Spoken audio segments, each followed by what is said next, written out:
Thank you very much for your attendance. We'd like to start the session. First, let me introduce myself. I am Hidetoshi Fujisawa, working for NHK Japan Broadcasting Corporation. I am now stationing in New York, being responsible for the news operations in the Americas. Let me introduce the panelists, very distinguished panelists today. From the far right, from the audience side, well, the sitting position doesn't represent a political affiliation or inclination at all. Mr. Donald Kanak, Vice Chairman of AIG and Chief Operating Officer. As you know, AIG is the largest insurance company. And incidentally, my daughter works for his company in Japan, so I have to be a little bit softer on him. And then Mr. Robert Kimmitt, Deputy Treasury Secretary of the US government. Of course, the largest printing company in terms of the value of the product. And then Mr. Kakutaro Kakutaro Kitashiro, Chairman of the Japan Association of Corporate Executives. He is a prominent Japanese businessman. Then Minister Takenaka, he's the Minister of Internal Affairs and Communications and privatization of postal services. Almost everything regarding the reform, I think. As you know, he is a prominent economist turned politician, and he's also a professional reformer. And then Mr. Hidenao Nakagawa, a chairman of the Policy Research Council of LDP, ruling Liberal Democratic Party. He has long been a diet man. That does not mean he is on a diet, but he is in the diet, correct? And he, of course, is a very well-known Japanese politician. Then Mr. Mikio Miyagawa, he's the director of Japan Institute of International Affairs. He's a diplomat, and in this session, I would like him to speak from the point of view of the civil society, if possible. Thank you. Let me explain about the title of this session, in case you don't know. The name of the title is The Quiet Revolution of Junichiro Koizumi. I think, in my opinion, this title presumes two things. One is that the reform of Mr. Koizumi is a revolution, and it is a quiet one. Well, I suppose these premises are open to argument, but one thing is very certain, which is that the Koizumi reform is changing Japan very much. Since he took office in April 2001, he changed the Japanese politics from consensus building political maneuvering type to top leadership politics. Economically, the problem of non-performing loans has been almost solved, and the Japanese economy is now on back of the growth track. As to the merit of those development economically, there are arguments whether it is the merit of the Japanese government who enforced reforms, who enforced banks to reconstructure, or to the business sector who did sacrificing, salvaging by themselves. But the economy is now, I believe, on the growth track. One thing is very certain, that is Mr. Koizumi is very, very popular among the Japanese public. According to the political survey by NHK Japan Broadcasting Corporation, he has averaged 55% in his popularity. It is double of his predecessor and 50% higher of the predecessor before his predecessor. For their honors, I would like to say the ratings, popularity ratings of the previous prime ministers were not as high as the predecessors of Mr. Koizumi. He won the landslide election in the last September's general election with a single issue of postal reform. And the postal reform is now scheduled to start from 2007. But there is a problem, which is that his time is limited. This September, he has to resign from the presidency of the Liberal Democratic Party. It's not automatic, but he will probably resign. At least he says he will resign from the Prime Minister's position as well. Whether the Koizumi reform will be continued after that or not, and what will be the implications of the reforms in Japan. We would like to discuss those issues today. Before that, I would like to introduce a very special guest, Mr. No-rio Yamanoi. He is a prominent editorial cartoonist, and he is now going to present his version of Koizumi reform by cartoons. Thank you. Okay.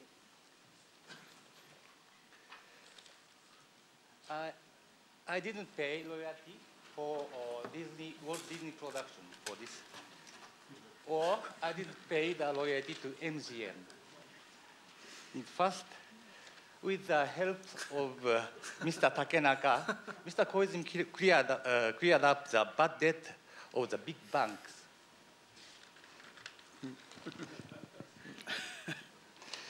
So he has no money. So he aims at small government and cut welfare costs and privatizing the public sector, but he still wants to make up the economy, go up the economy, right?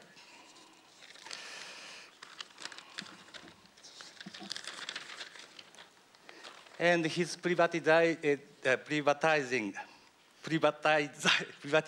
the postal system that blocks the LDP, Liberal Democratic Party, in two.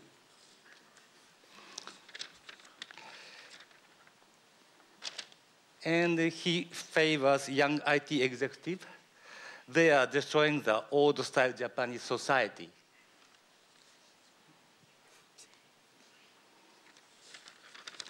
And it brought disorder to Japanese society. That's all. Thank you for the attention. Thank you very much, Mr. Yamanoi. It was much more interesting than my presentations of the agenda of this session. We would like to start the session. The fun time is over now, the serious part. Before doing that, I'd like to say this is on the record session, which means from our journalist point of view, say anything newsworthy. Now, I would like to ask each one of the panelists whether the Koizumi reform is a real revolution or not. According to my dictionary, revolution is a sudden, great change of a society. It has to be in a big scale, and it has to be continual change, and it has to be a very great qualitative change as well. It has not to be superficial and temporary. So I will start the question. I will start with this question. Mr. Nakagawa, do you think this Koizumi reform is a revolution or not? エコノミストの市場でビル・エモットさんが再三 Excuse me. Translation is on channel 1. English translation is on channel 1. すいません、どうぞ。最初から。はい。エコノミストの雑誌でビル・エモットさんがサイレント・レボリューションと、しかし彼はステルシー・レボリューションとも呼んだようですが、いずれにしても、In any case, it is not the shock therapy of the Margaret Thatcher in the United States. But what took place is not that extreme as Mr. Yamanoi showed it. また日本の企業も終身雇用というものを結局は守っているいろいろなそういうことなしに長い不況を超えて考えられないほど long term of stagnation. Now we have recovered the economy unthinkable in other countries. Now, compared to the rapid development in China, it may appear that the Japanese economy has been stagnant, but we have taken step-by-step measures preparing ourselves for the major recovery. So I can declare that Japan is now back.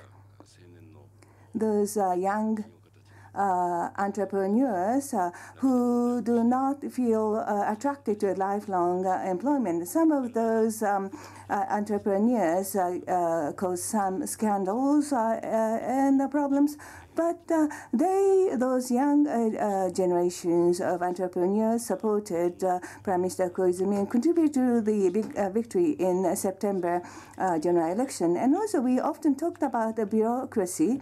In the past, they had a strong power in a process of policy determination, as well as a whole range of vested interest groups. Such ancient regime people are losing strength and power as a result of the Koizumi reform. And Dr. Takenaka, the private economist, is now the major leader in the government, taking the helmsmanship of economic policy and recover the economy. I suggested him to become a politician myself, and then we clear the non-performing loans and other problems. So we can call it a revolution.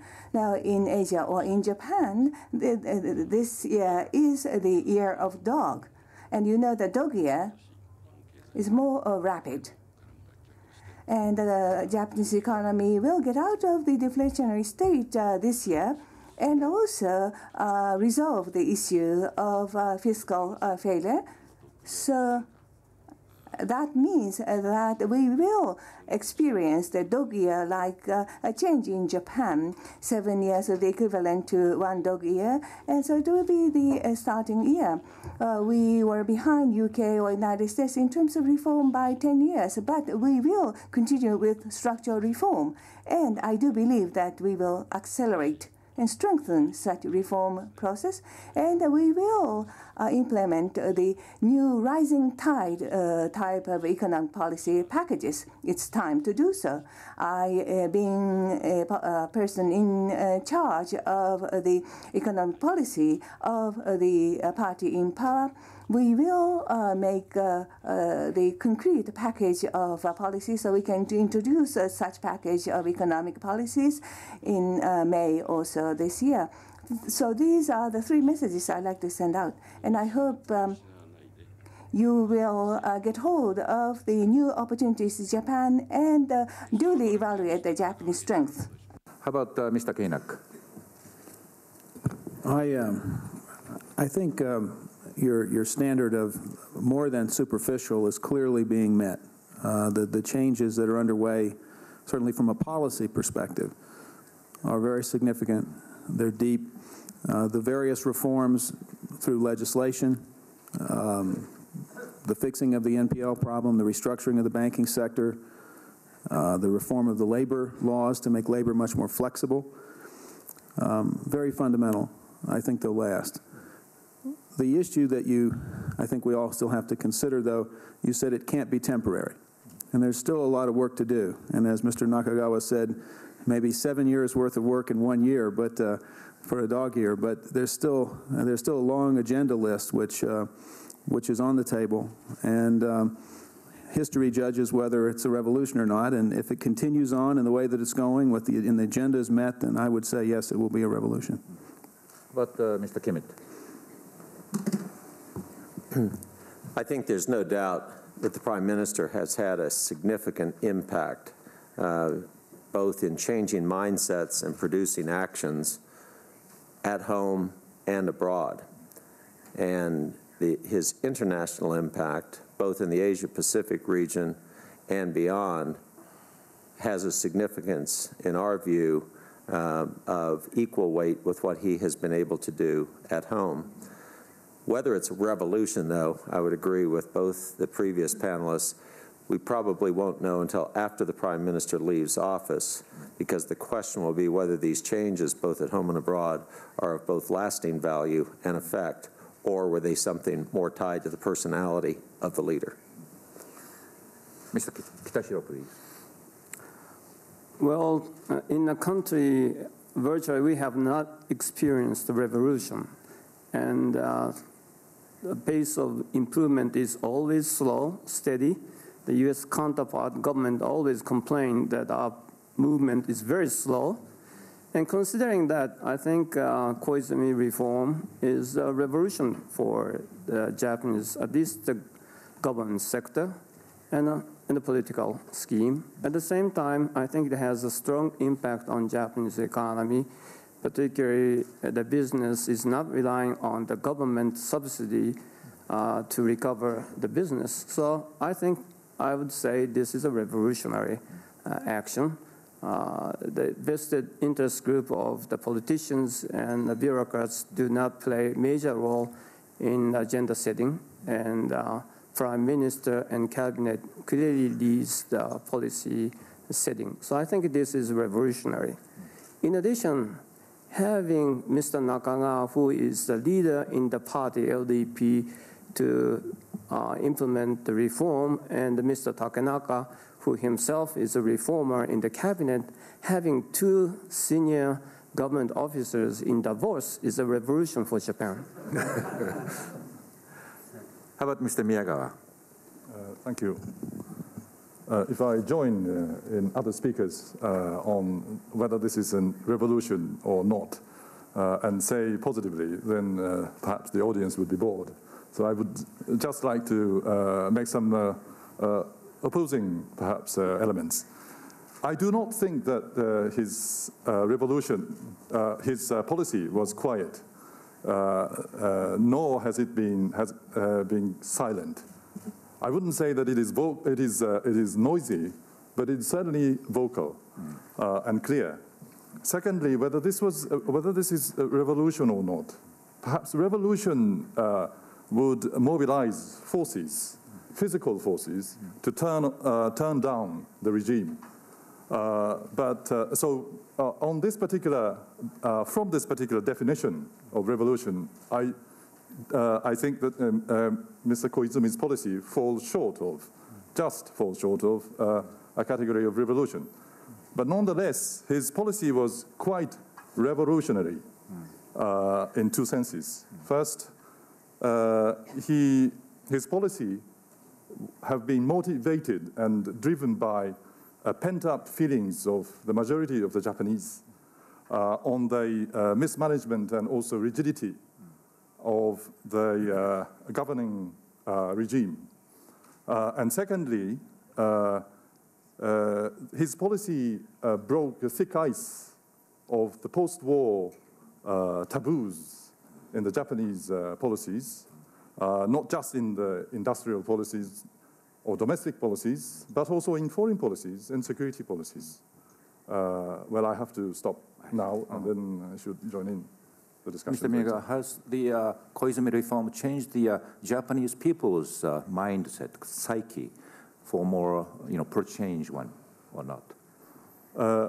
I would say cautiously that his policies have started to be reflected in the mindset of the Japanese people gradually, day after day, month after month.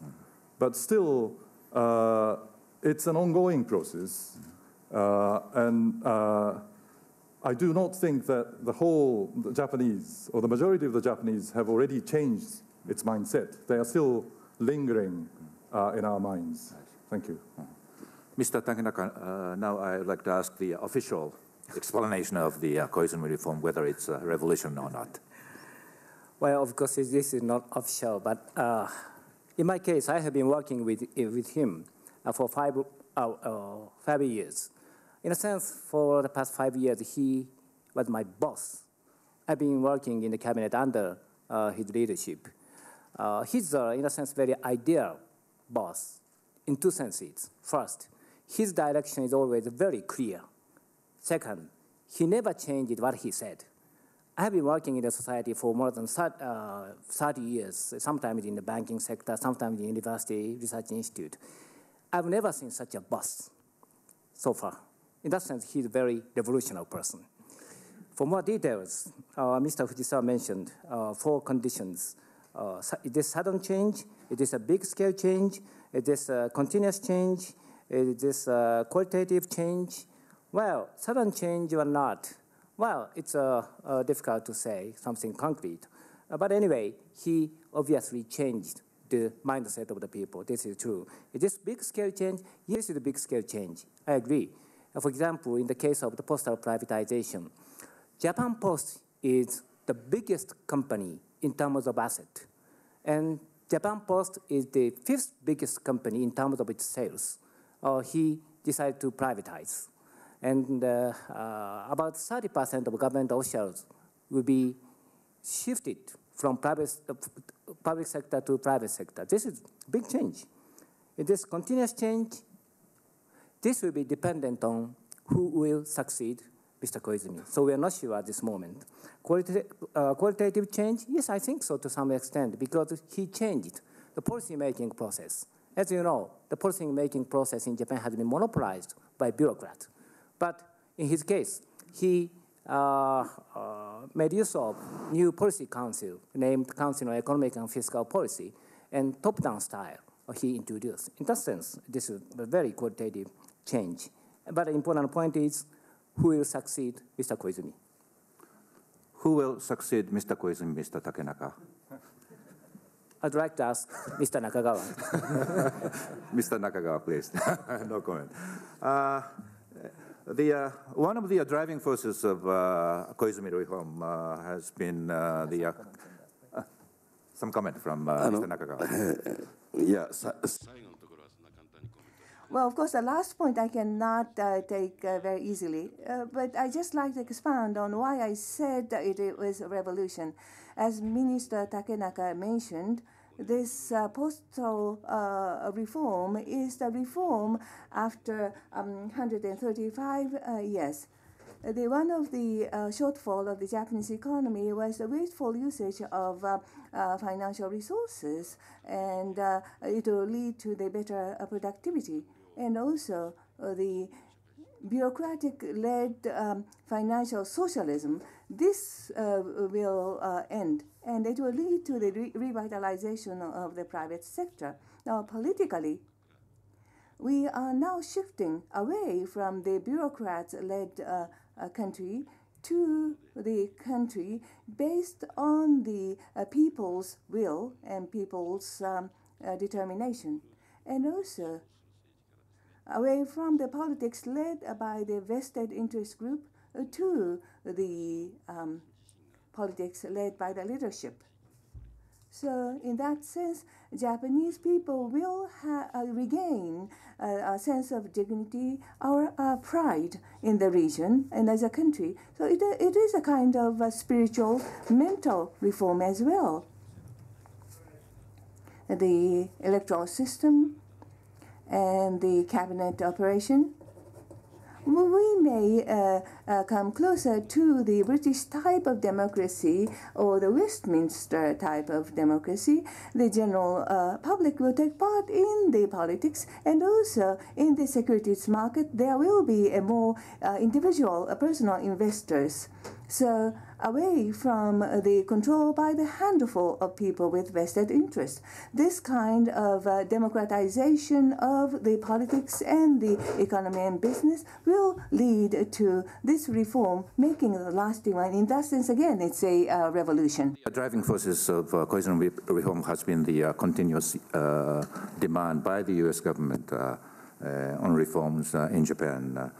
Both the U.S. and Japanese government launched in 2001 an initiative called U.S.-Japan Regulatory Reform and Competition Policy Initiative.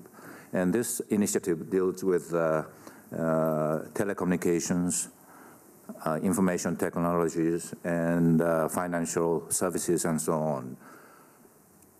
Mr. Kimmitt, how are you satisfied with the accomplishment of this initiative so far?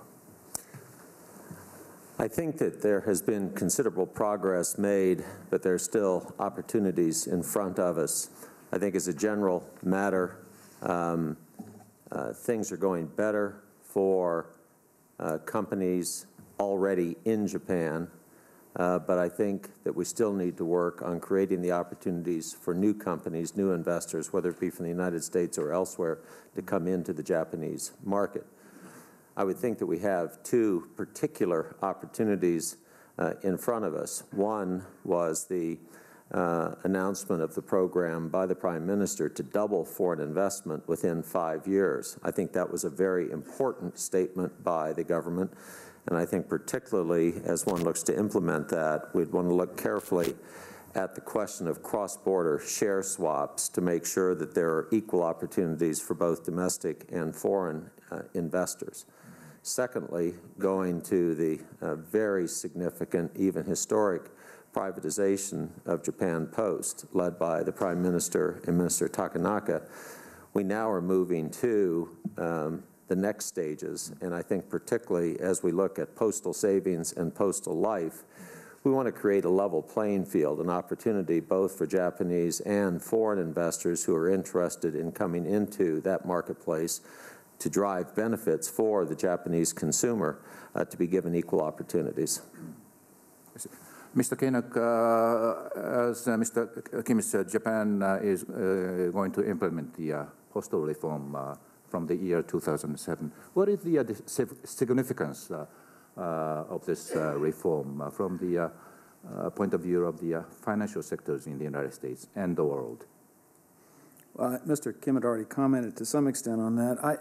The scale of the Japanese postal savings and postal insurance is extraordinary. It's the world's largest financial institution.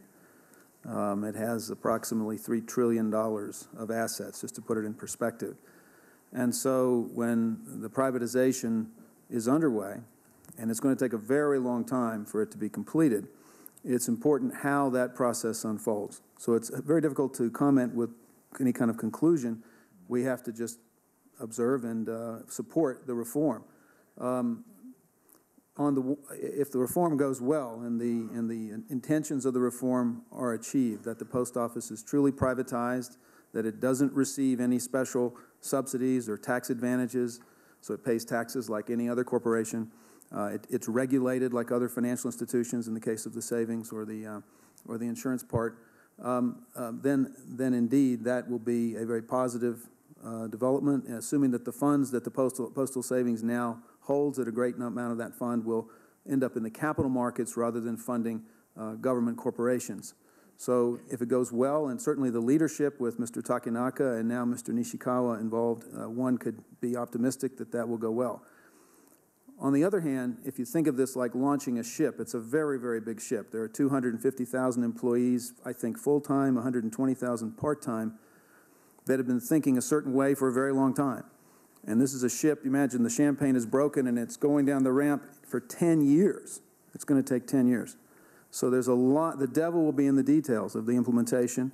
And it's very important that that level playing field is created. Thank you. I would like to move on to the next topic.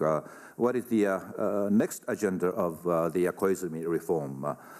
There has been talks about what should be the next agenda, and some say administrative reform, and some say pension and social security reform, and so on. Mr. Takenaka, what is the next priority for the Koizumi reform?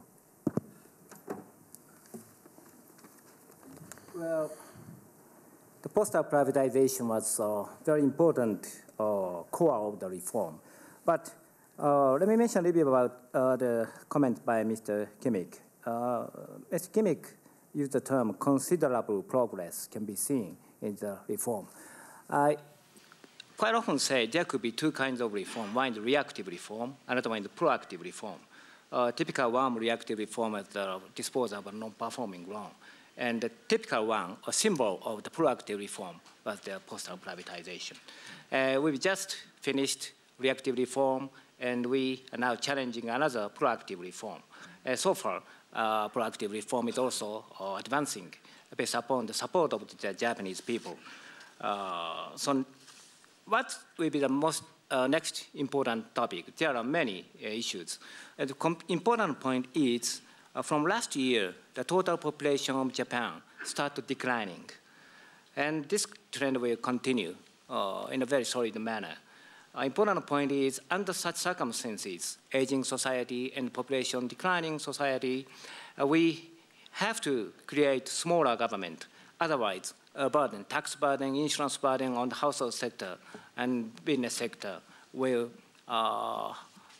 make the economic vitality weaker.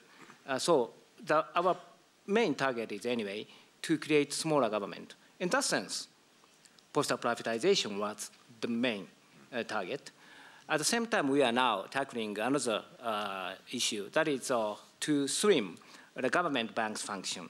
In Japan, Development Bank of Japan, the former Export-Import Bank of Japan, and et cetera, 8 government banks are still working.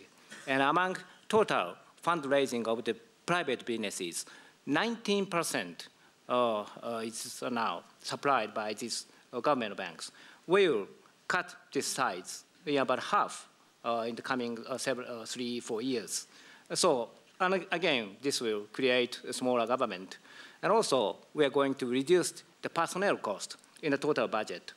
The total personnel cost GDP ratio will be decreased or cut in half in about 10 years.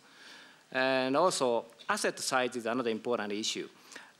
Amazingly, the total asset size of the Japanese government is about 5 times of that of the United States. So if we calculate the asset GDP ratio, we compare this between Japan and the United States. Japan's ratio is about 10 times that of the United States. So in order to do that, well, asset should be sold in the market. This will also vitalize the market. And we should stream so-called special type of account, which is also an important part of the budget. So still, we have many things to do. Postal saving privatization is, in a sense, a symbol. So this symbol, started in a good manner. So I have to accelerate the speed of the reform, not decelerate the speed. That's the important point at this moment. Mr. Kimmitt, what priority do you or the U.S. government want Japan to put on in the next agenda?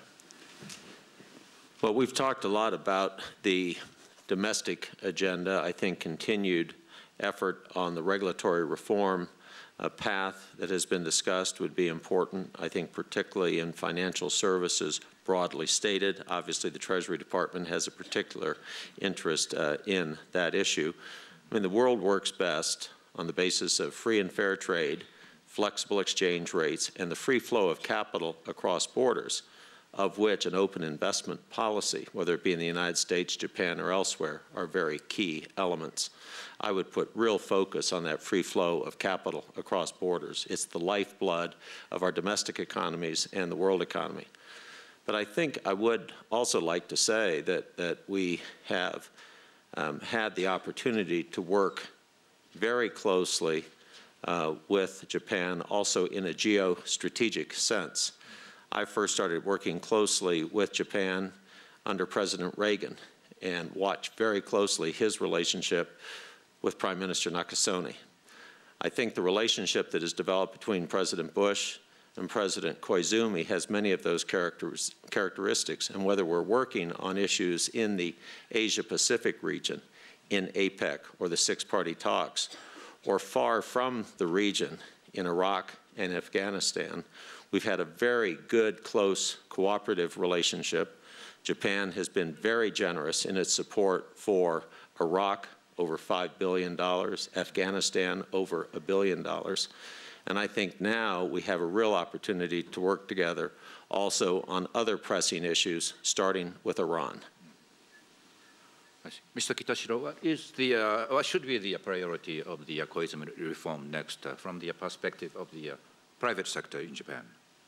Okay, let me give 3 points. The first, we'd like to see the Koizumi government continue to carry out the transformation and structural reform, because although government did a lot of good work to reducing non-performing loans and deregulation and so forth, actual recovery of the Japanese economy is driven by the hard work of the private sector. This is because the Prime Minister said that he is not going to stimulate the economy by injecting additional public works. Therefore, business finally decided that we have to take tough action of reducing employment, get rid of non-performing assets, and reducing loans and so forth. So the Prime Minister's message was good, which will encourage the business to take tough actions to be competitive. But actual effect of the government measure is not there yet. So we'd like to see the government continue to work on structural reform, reform of the social security system, not only pension, but health care and elderly care, and the transformation of the government offices, as Takenaka said. So we'd like to see the real implementation of the structural reform by the government as a first step. Not just continue, but accelerate. The second concern for business community is the fiscal deficit. And I'd like to see the government to clearly define the steps to take so that the government fiscal budget will balance in early 2010. The third area, this is a very important area for business. We'd like to see the government, as Takenaka-san said, more proactive actions to make Japan more competitive when the population declines. So we need improvement of the productivity, supported by deregulations and FTA, EPA implementation, education reform, particularly development of the people, because people are the future of the country, and our education system is not really ideal, both K-12 and higher education.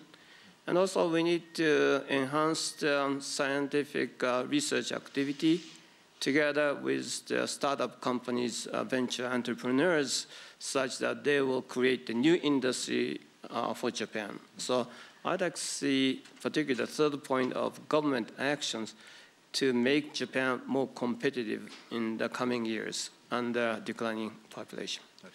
Mr. Nakagawa, what are you going to do with the fiscal deficit, with the accumulated debt at the level of 100% of the GDP?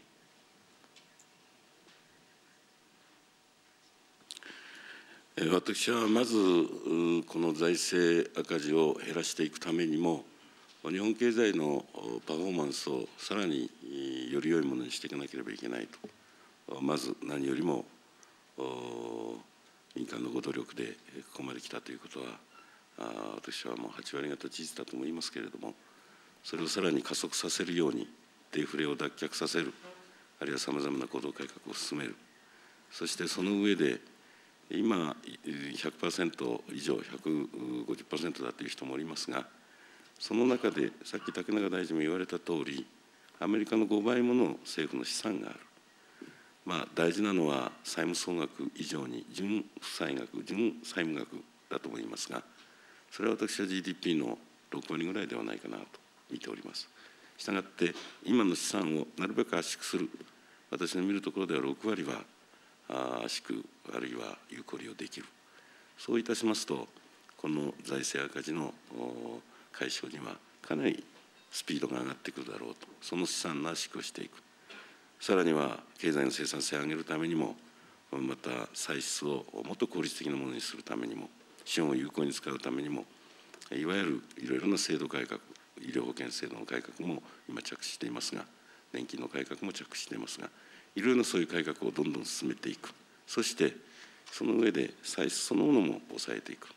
その後が歳入の改革と、こういうことになっていくのではないかなと。日本は先ほどおっしゃったのでありますが、人口が減ってまいりますので、高齢社会が急速に進展してまいりますから、大事なのは国民負担をなるべく最小化していく。同じ増税でも、例えば消費タックスを上げていくんでも、なるべく最小なものにしていく。そして経済の活力を維持する。これが小さな政府を実現していかなければならない大きな理由であります。もう一点だけ申し上げますと、さっき竹中さんがリアクティブな改革からアクティブな改革という話がありましたが、我々も全く同じでございまして、日本にこれから FTA、EPA もそうですが、日本の経済に新しい国境の概念というようなものも、考えなきゃいけないかもしれない。もっと自由貿易協定を広げる。もっと外資を取り入れる。外資に関して言えば、ちょっとまだ理解されていないんですが、日本はすでに2004年から、対外投資よりも対内、日本に直接投資する、その金額の方が多くなったと。日本の企業に R&D だとか、あるいはリゾートだとか、外資がたくさん投資されるようになった。これは大いに歓迎すべきことであって、我々はこういう流れは、世界のためにも、アジアの経済の発展のためにも、さらに進めていくべきだと思っていますし、そしてそういう国境を越えたような、あるいは外国人の活用などもあるかもしれませんし、あるいは IT なんかでも、もっと IT を効率的に使った経営、IT で発展する経営というものも考えなきゃいけないし、あるいは教育改革、そういったことをいろいろやりながら、またそれを推し進めるような行政機構の見直しも必要でしょうし。Administrative organizational reform to accelerate these positive efforts. And also, we should set a desirable target of CPI increase. And in terms of the real-term growth rate, the Japanese growth rate is the highest among G7. And we should make sure that nominal growth rate as well would become higher. So we should take such policies. According to the Japanese government's forecast, you're expecting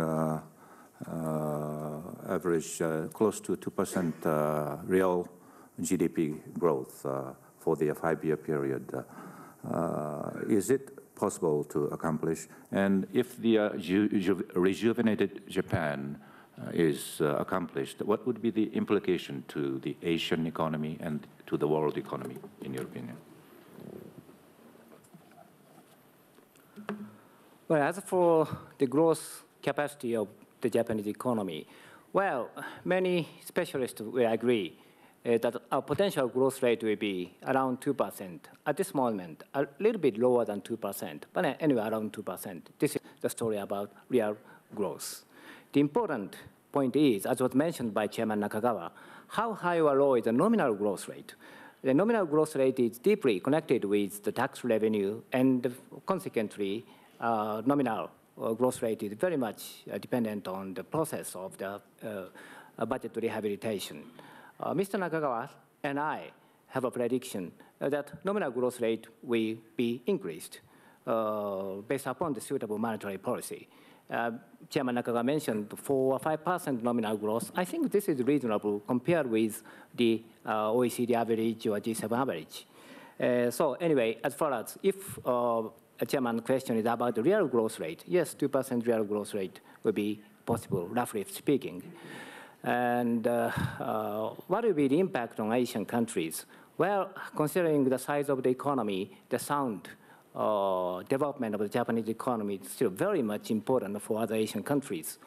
Japan could be very important absorber, increasing domestic demand, especially reflecting the aging of the society.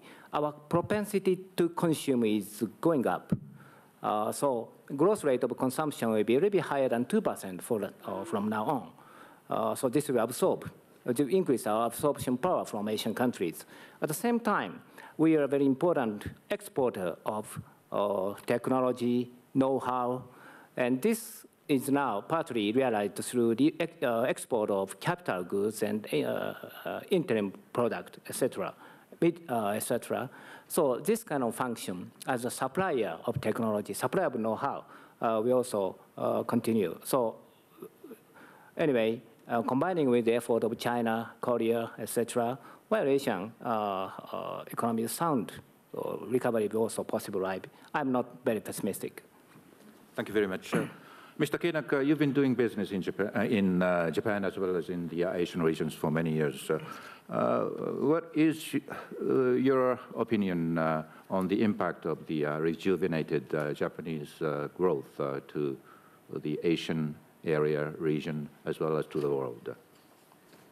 I would only add a couple of points to what Mr. Takenaka said. Obviously, Japan remains the largest economy in the region, and therefore, as it recovers, it will can have a very significant effect on not only to absorb products produced in the rest of Asia, which, by the way, I think is a good thing for the U.S. as well, but as a destination for investment. Today, Japan, about 25% of the market capitalization of the Japan stock market is foreign investment. And if Japan is recovering and Japan is doing well in the stock market and real estate, and it becomes a good destination for capital, that's a good thing not only for Asian investors, but for investors globally. And then if you look outward, the impact of Japanese companies throughout the Asian region is very, very important. Technology transfer, but also the jobs and business activity that are created by Japanese companies throughout the Asian region. So if those companies are vital and they're active in the region, it's a good thing for the development of the full Asia. Thank you. Mr. Kimmitt, do you think the political constraint between Japan and China would affect the sort of integration and revigoration of the Asian economy? Well, I think Japan's relations, not just with its neighbors, including its large neighbors, but its relations throughout the world will be a very important part of being able to move its agenda forward, both its political and economic agenda. We live in a global economy. It right now has some imbalances that are not healthy for any of us. The U.S. clearly needs to increase its savings, starting with a reduction of its budget deficit. As I mentioned earlier, China, of course, needs to move its currency to being driven by underlying market forces soon. And both in Europe and in Japan, we want to see more growth, but particularly domestic demand-driven growth. That's going to be a way, I think, to ensure that these global imbalances even out. It's very much part of our discussion within the G7, actually the G8 this year, of course, with Russia in the chair. But I think that we have good mechanisms for those discussions, both bilaterally, but also in broader multilateral forums. Thank you very much. Now I would like to open the floor to questions. If you have questions, please raise your hand, state your name and affiliation. Please wait for the microphone to come. Yes,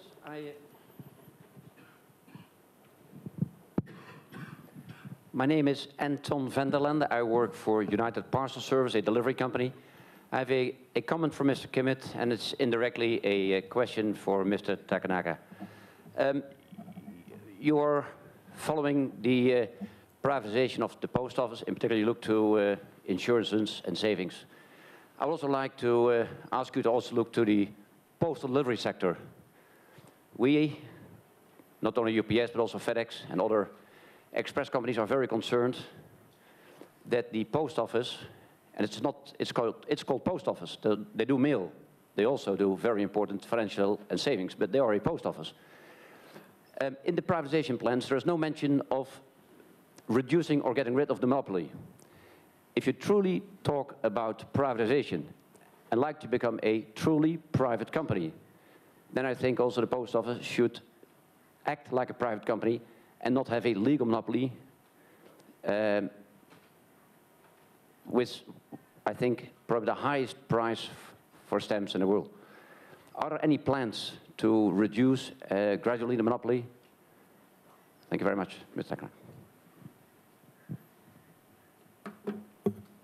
Well, thank you for a question. Well, please try to understand that postal service is also privatized, and post office company will be established, and post office company is also privatized.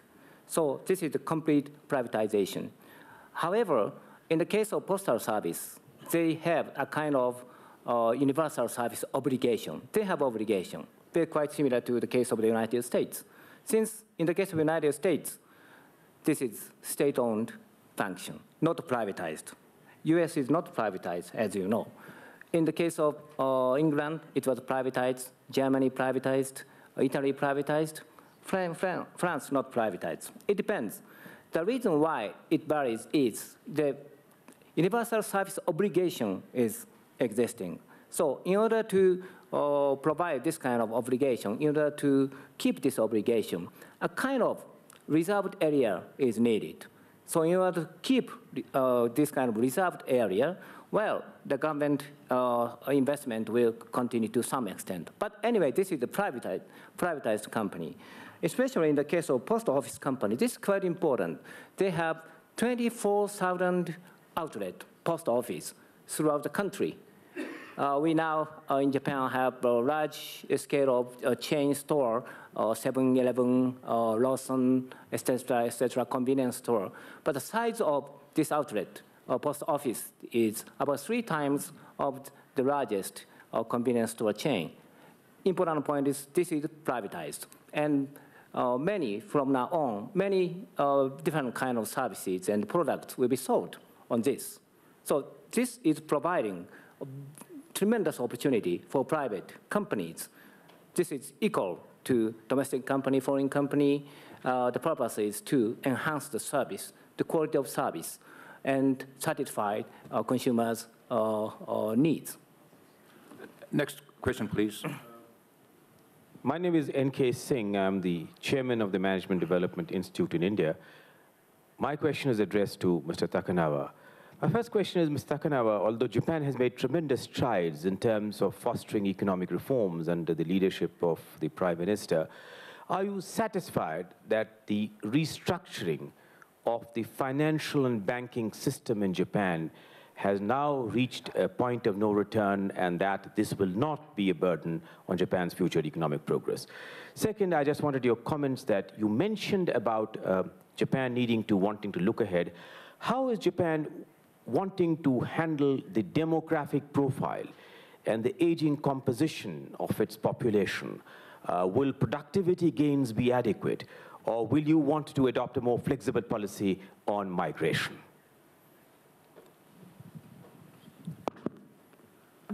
Well, first of all, banking sector. Banking sector was hardly damaged up to 3 years ago or so. 3 years ago, the ratio of non-performing loan was 8.4%. Now it's declined to 2.4%. Through this process, we changed the rule, regulation. We strengthened the regulation in that sense. For example, the report, the asset assessment rule was strengthened. And now they have a very solid assessment on the asset. So in that sense, the process will never go back to the historical one. So I expect there will be no more burden on the economy in the total. Of course, even at this moment, we have to more strengthen the governance of the banks. Profitability of the banking sector is not very high from international standard. Still, the reform is on the process. However, with so-called reactive type of reform is already over. In that sense, banking sector became the normal or usual situation. About demographic change, well, demographic change, aging and declining working force is very serious, I think, in Japan. However, based upon some calculations, if we can increase productivity to some extent, well, the total economic growth will continue. That's our conclusion. So in order to enhance this productivity, it is quite important to have another deregulation, another privatization. This will be a very important source of higher productivity. Around the immigration from foreign countries, we have various kind of discussion in Japan. We do not have any conclusion at this moment. But anyway, taking use of important, effective, efficient know-how of foreign companies is quite important, I think. One last question from my Japanese audience. Mr. Nemoto, please.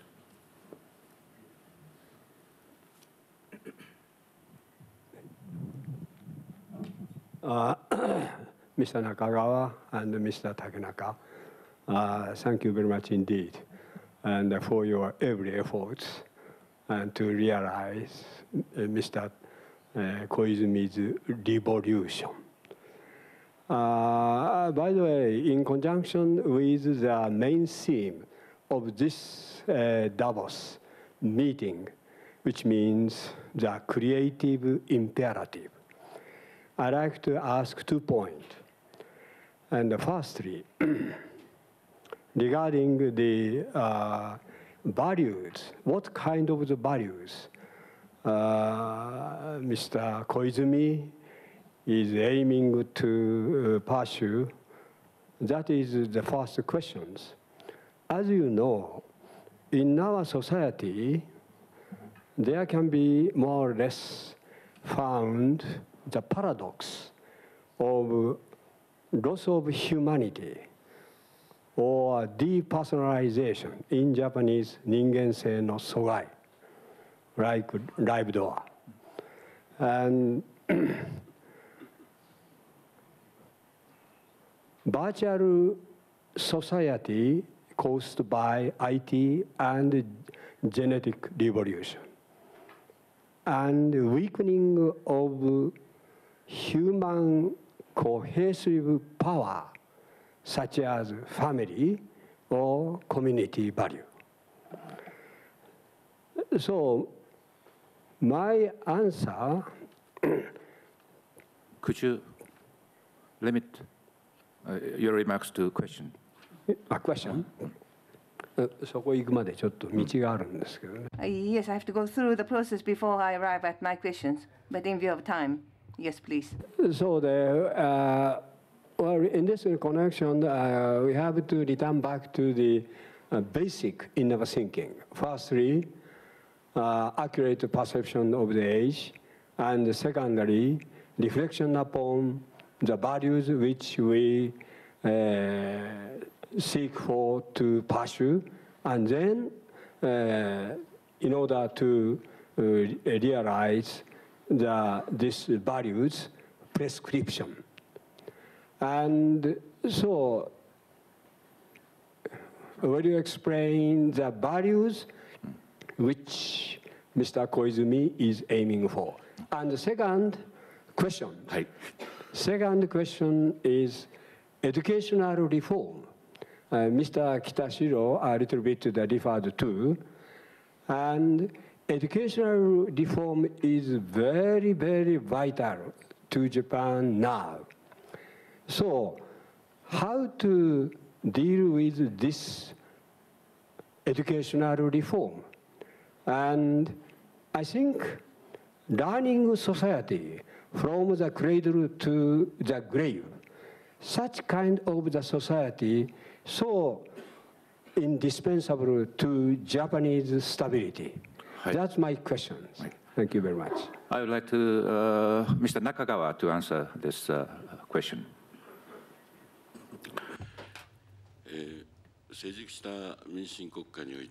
In a matured democratic country, be that Prime Minister or President, or in case of Japan especially, to pursue only one set of values and direct people to come along all the way, that I think would give rise to some problems, especially in Japanese society, I would say. But the kind of scandal or the criminal act we saw recently in the securities market, it is a kind of problem we have to deal with. And I think it is wrong to assume that such problems occurred because of the reform going on, rather than lifelong employment. But there is an entrepreneurship stimulated to start a company with a small capital. If you condemn them as simply pursuing the profit and the capitalistic act only, if we do that, then we will negate all the fruits of the reform. But on the other hand, Prime Minister Koizumi and the Japanese people should pursue a certain target. At the beginning of the Meiji Restoration, Eiichi Shibusawa introduced capitalism in Japan, and he emphasized the Confucius teaching and the abacus.